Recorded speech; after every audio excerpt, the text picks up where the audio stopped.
Yung suggested approach guys, no, magliliwanag din yung daan nyo and always look at the brighter side of things. Ito yung mga blessings actually, mga kapigsi. So mag-focus kayo dun sa mga blessings na matatamasa nyo kapag ka naabot nyo na yung mga goals nyo, di ba? Most of the time, very rewarding yan. Mga kapigsi, ibig sabihin may mga rewards, may mga gifts sa universe kapag ka na-achieve nyo yung mga goals nyo. So yun yung gamitin yung motivation mga kapigsi para you keep on going and hindi kayo sumuko sa mga pangarap nyo sa buhay. And ito guys, i-mind nyo na rin itong mga blessing na to.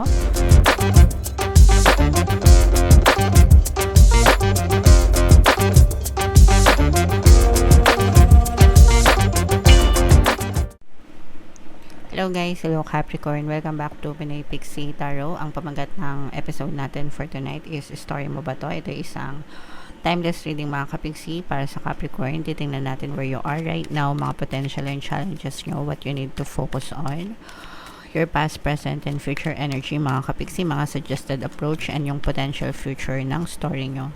So shuffle ko yung cards guys, hanapin ko yung energy ng Capricorn.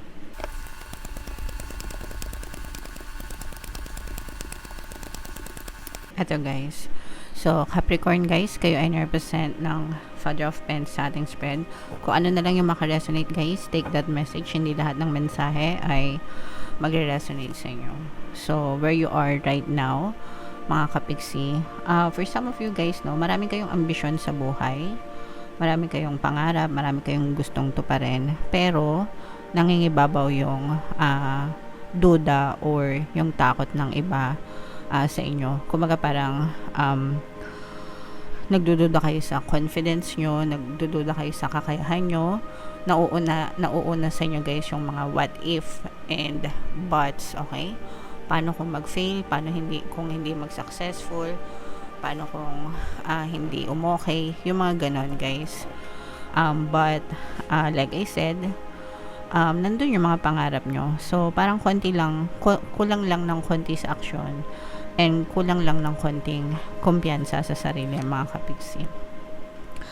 Mga potential and challenges nyo, this is more on potential guys. Actually, this is both potential and challenge. Potential sa inyo mga kapigsi kasi for some of you, pwedeng medyo bata-bata pa kayo. Yung edad nyo, no? Although kahit matanda na kayo, pwede pa rin naman siya, applicable pa rin naman siya. Pero yung iba sa inyo guys, parang nararamdaman ko medyo bata-bata pa. So, yung risks nandun. And challenge din siya sa inyo guys kasi for some of you, parang medyo nagpapadalos-dalos kayo sa mga desisyon nyo. Hindi kayo masyadong nag-iisip ng plano or malalim. Kumbaga, yung kasabihan na we'll cross the bridge when we get there. So, parang walang plano. Walang masyadong plano mga kapigsi. Parang bahala na si Batman. Parang ganun yung ano nyo, yung motto nyo or yung condition nyo. So, pareha siya, advantage tsaka disadvantage. Advantage siya kasi nilalakasan nyo yung loob nyo. Disadvantage siya kasi walang plano, no? Parang bahala na. Yun na yung plano nyo, yung bahala na. What you need to focus on guys is umiwas kayo sa mga scam, umiwas kayo sa mga manloloko kasi this is a very deceptive energy mga kapigsi. And sometimes kapag ka walang plano, yun na doon na pwedeng mapagsamantalahan kayo ng mga scammer, ng mga manloloko, no? Imbis na ma-achieve nyo yung goal nyo, baka lalo pang magkaletse-letse yung mga adventure nyo na yan sa buhay nyo. So, mas maganda pa rin na kumilos na nagpaplano mga kapigsi. And, pag-isipan mabuti yung bawat hakbang. In your recent past, guys, no, parang pinag-aralan nyo naman siya, pero mababaw lang mga kapigsi.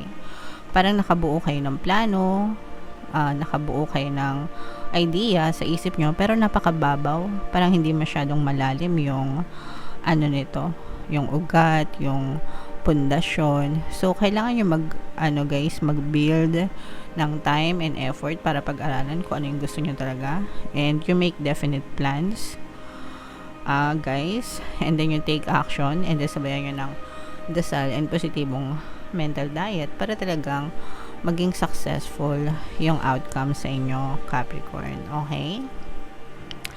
And yung greatest strength nyo mga kapigsi is marunong kayong tumayo ng paulit-ulit, no? Parang never say never. Yeah. Ang ganda, di ba? Never say never, yung inyong goal, yung inyong motto. So, at saka, parang hindi rin naman kayo basta-basta nagpapapigil. Yun yung isa sa mga strength nyo. Kumbaga yung iba sa inyo medyo stubborn. Pag sinabing stubborn, matigas ang ulo. And sometimes, meron siyang advantage, no? Yung pagiging matigas ulo, ibig sabihin, hindi kayo basta-basta sumusuko. Alright? So, magagamit nyo yan bilang greatest strength nyo, mga kapiksi, para hindi kayo agad sumuko sa mga goals nyo sa buhay. In the near future, guys, no, masasaktan kayo dito sa journey na to. You might also experience some kind of failure sa bawat pagkakamali nyo, sa bawat pagkakadapa nyo, matutrauma. Hindi naman sa matutrauma, pero parang mag-iiwan siya ng sugat sa inyo. And doon na kayo mapapaisip na sumuko, mga kapiksi. But always remember na temporary lang yan. Okay? Mga temporary setback, mga kapiksi. And sabi ko nga, one of your greatest strength is marunong kayong bumangon ulit ng paulit-ulit. So, ituring nyo na lang na lessons yung mga pagkakamali nyo, guys. And bangon ulit kung kinakailangan. Okay? Alright. Excuse me, guys. Alright. Pasensya na kayo, medyo inuubo tayo dahil sa panahon, sobrang init, mga kapigsi. Natutuyuan tayo ng pawis. Yung suggested approach, guys, no, magliliwanag din yung daan nyo and always look at the brighter side of things. Ito yung mga blessings actually, mga kapigsi. So, mag-focus kayo dun sa mga blessings na matatamasa nyo kapag ka naabot nyo na yung mga goals nyo. Diba? Most of the time, very rewarding yan. Mga kapiksi, ibig sabihin may mga rewards, may mga gifts sa universe kapag ka na-achieve nyo yung mga goals nyo. So, yun yung gamitin yung motivation, mga kapiksi, para you keep on going and hindi kayo sumuko sa mga pangarap nyo sa buhay. And ito, guys, i-mind nyo na rin itong mga blessing na to sa comment section, mga kapiksi.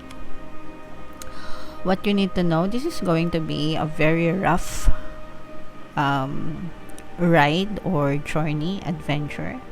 Dadating yung time na ma-stress kayo. Para tong guys, roller coaster na adventure. Minsan nasa taas, minsan nasa baba.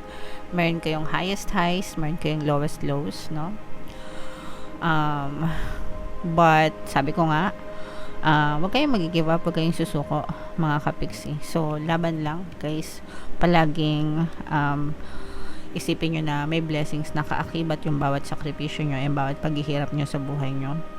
Magiging matamis din yung mga biyaya nyan, guys. Your hopes and fears. This is more on fears. This is anxiety and stress, overthinking. Ito yung magpapahirap sa inyo sa journey na to.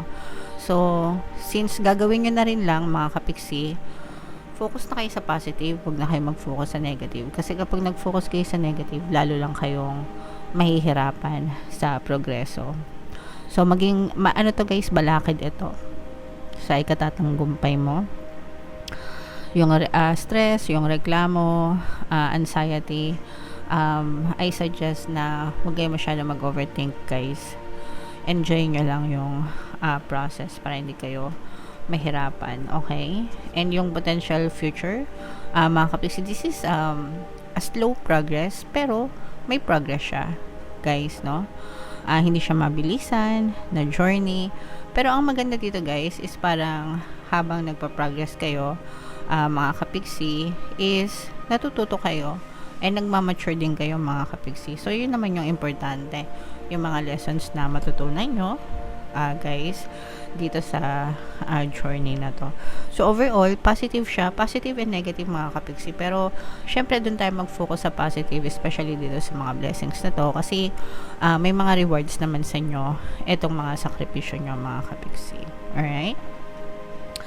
So, comment down below, guys. If feeling nyo naka-resonate kayo dyan, bunod lang tayo ng isang card pa dito, guys, para sa inyong additional message. Habang sinashuffle ko to, panoorin nyo muna yung video natin regarding sa ating paano mag-manifest ng abundance video course. Kapiksi, sawa ka na ba sa mga struggles at hirap sa buhay mo? Masipag ka ba at masikap sa buhay ngunit hindi ka pa rin umaasenso? Ilang beses ka na bang nag-attempt magnegosyo at mag-invest pero palagi ka pa rin nalulugi? Sa pagkakataon na ito ay maaaring may subconscious beliefs ka na nagiging balakid sa iyong pag-unlad at pagyaman. Introducing, paano mag-manifest ng abundance video course. Dito ay matututunan mong ma-overcome ang mga balakid mo para tuluyan ka ng umunlad, umasenso, sumagana, maging matagumpay, successful at maswerte sa iyong kabuhayan, pera, trabaho, negosyo, salapi at kaperahan ng bonggang-bongga. Dali, mag-send na ng email sa pinoypixie@gmail.com at simulan na ang iyong pagyaman ngayon. Alright, so sa lahat ng gusto mag-avail ng course guys, naka-flash sa screen nyo. Una, meron tayong paano mag-manifest ng abundance video course. Meron din tayong paano mawala ang third party at magkaroon ng harmonious na relationship. And meron din tayong paano pabalikin si ex, revise breakup. So sa mga interesado guys, mag-send lang kayo ng email sa pinoypixie@gmail.com. So Capricorn, ito yung additional na message para sa inyo.